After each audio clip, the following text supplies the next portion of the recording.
Lembra que a falta de laudo pode afastar a aplicação do princípio da insignificância?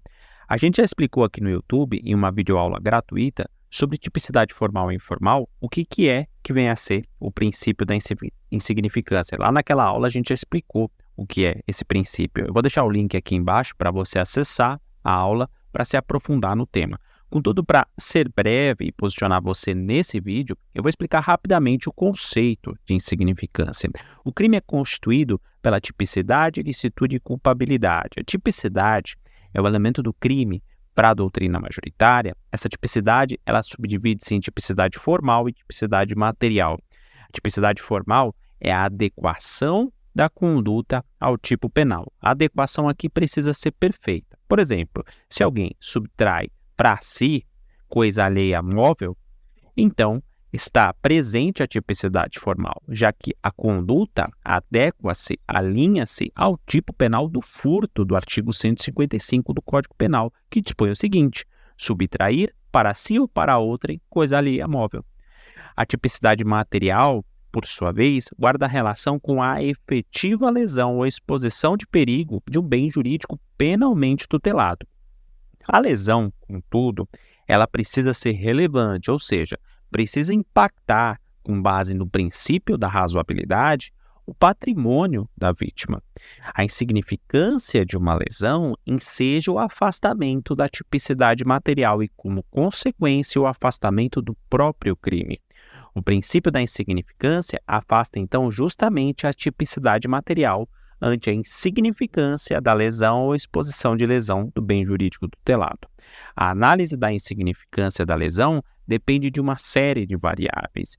Como a aplicação do princípio da insignificância depende da análise do patrimônio, do importe, com base no princípio da razoabilidade, questiona-se o seguinte: se a falta de um laudo para avaliar o valor desse patrimônio que foi subtraído, furtado ou atingido, pode afastar a aplicação do princípio da insignificância. Esse tema foi julgado no HC 838.815 e no caso em questão, o réu ele foi denunciado por furto qualificado conforme artigo 155, parágrafo 1º do Código Penal, e o paciente alegou sofrer uma coação ilegal no seu direito de locomoção decorrente de um acórdão proferido no TJ do Rio de Janeiro.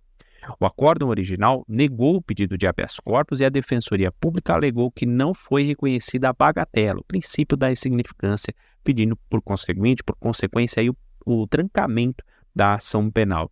O relator do caso, no STJ, fundamentou a decisão dele nos princípios da fragmentariedade e subsidiariedade, em primeiro lugar, que devem ser considerados para avaliar a relevância criminal de um fato.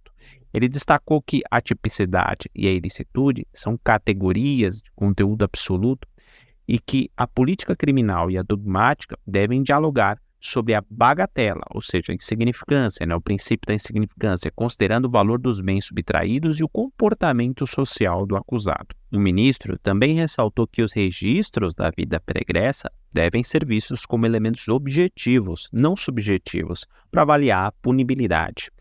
No caso, o réu era multirreincidente específico, mas seus registros de crimes patrimoniais eram muito antigos e, portanto, pouco relevantes para a análise da punibilidade concreta.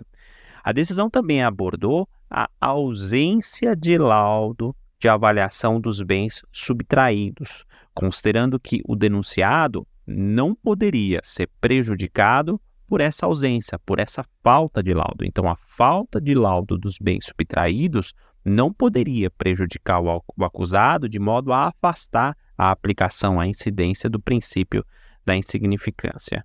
Com base, então, no princípio da insignificância, o ministro concedeu a ordem para desconsiderar os efeitos da suspensão condicional do processo e determinar o trancamento da ação penal.